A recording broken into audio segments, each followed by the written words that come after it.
మార్గశిర శుద్ధ షష్ఠిని సుబ్బారాయుడు షష్ఠి లేదా సుబ్రహ్మణ్య షష్ఠి లేదా స్కంద షష్ఠి అని అంటారు. ముఖ్యంగా తమిళనాడులోను సుబ్రహ్మణ్యేశ్వర స్వామి దేవాలయాలు మరియు కుమారస్వామి వారి దేవాలయాలు గల ప్రతి చోట ఈ సుబ్రహ్మణ్య షష్ఠి రోజు విశేష పూజలు జరుపుతారు. అందరికీ నమస్కారం. వెల్కమ్ టు భక్తి ప్రచారం.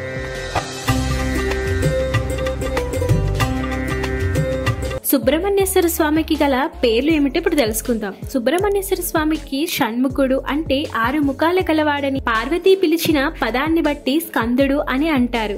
కృత్తికా నక్షత్ర సమయంలో అవతరించారని కార్తికేయుడు అంటారు. శూలము ఆయుధముగా గలవాడు శూలాయుధుడు అని అంటారు. శరవణ భవుడు అంటే శరములో అవతరించిన వాడు, గంగలో నుంచి వచ్చినవాడు కాబట్టి గాంగేయుడు అని, దేవతల సేన నాయకుడని సేనాపతి అని అంటారు. బ్రహ్మజ్ఞానము తెలిసినవాడు కాబట్టి సుబ్రహ్మణ్యుడు అని అంటారు. మురుగన్ అని తమిళంలో పిలుస్తారు. అయితే మార్గశిర శుద్ధ షష్ఠి, సుబ్రహ్మణ్యేశ్వర షష్ఠి, స్కంద షష్ఠి, సుబ్బారాయుడు షష్ఠి నాడు సుబ్రహ్మణ్యేశ్వర స్వామిని పూజించడం తప్పనిసరి. నాగదోషాల నివారణకు, సంతానలేమి, జ్ఞానవృద్ధికి, కుజదోష నివారణకు సుబ్రహ్మణ్య ఆరాధనమే తరుణోపాయం. స్కంద పంచమి, షష్ఠి రోజుల్లో శ్రీ వల్లి దేవసేన సమేత సుబ్రహ్మణ్య స్వామిని భక్తి శ్రద్ధలతో ఆరాధిస్తే సకల సంపదలు, సుఖవంతమైన జీవితం చేకూరుతుందని స్కంద పురాణం చెబుతున్నది. ముందుగా పూజా మందిరంలోని సుబ్రహ్మణ్య స్వామి పటాన్ని పసుపు కుంకుమలతో, పుష్పాలతో అలంకరించుకొని సుబ్రహ్మణ్యాష్టకంతో స్వామిని ప్రార్థించే వారికి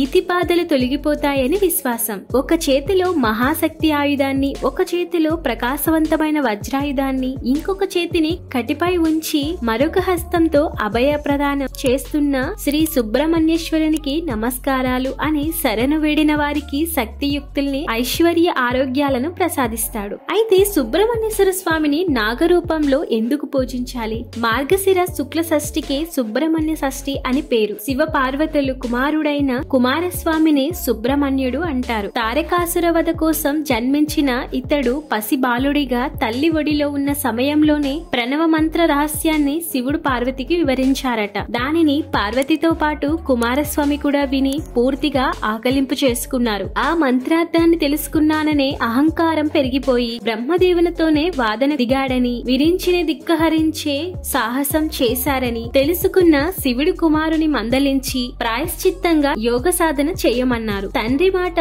శిరోధార్యంగా సాధన ప్రారంభించారు. ఆ సాధనా క్రమంలో మూలాధార చక్రంలో నిద్రాణంగా ఉన్న కుండలిని శక్తి మేల్కొని క్రమంగా మణిపూరక, స్వాదిష్టాన, అనాహత, విశుద్ధి, ఆజ్ఞ చక్రాలను దాటి సహస్రారం వరకు వ్యాపించి బుద్ధి వికాసం జరిగింది. ఇన్ని చక్రాలు శరీరంలో ఇమిడి ఉన్న తీరు సర్పాకృతిలో ఉంటుంది. వీటన్నిటినీ దాటుకుంటూ సహస్రారం అనగా 1000 రేకులు గల తామర పువ్వుల బుద్ధి వికాసం చెందిన తీరు 1000 పడగల నాగులాగా గోచరమవుతుంది. అందువల్ల ఆత్మజ్ఞానం పొందిన సుబ్రహ్మణ్య స్వామిని నాగుల రూపంలో ఆరాధించడం ఆచారంగా వచ్చింది. కరాల సర్ప దోషాలలో ఏ ఒక్కటి ఉన్నా సుబ్రహ్మణ్య షష్ఠి నాడు సర్ప సూక్తం చదువుతూ ప్రత్యేక పూజలు చేయడం ఒక్కటే ఉపాయం. షష్ఠి తిథి నాడే స్కందుడు 6 కృత్తికల నుంచి ఏకకాలంలో పాలు తాగాడని, అందుకు వీలుగా 6 ముఖాలు ఉంటాయని పురాణోక్తి.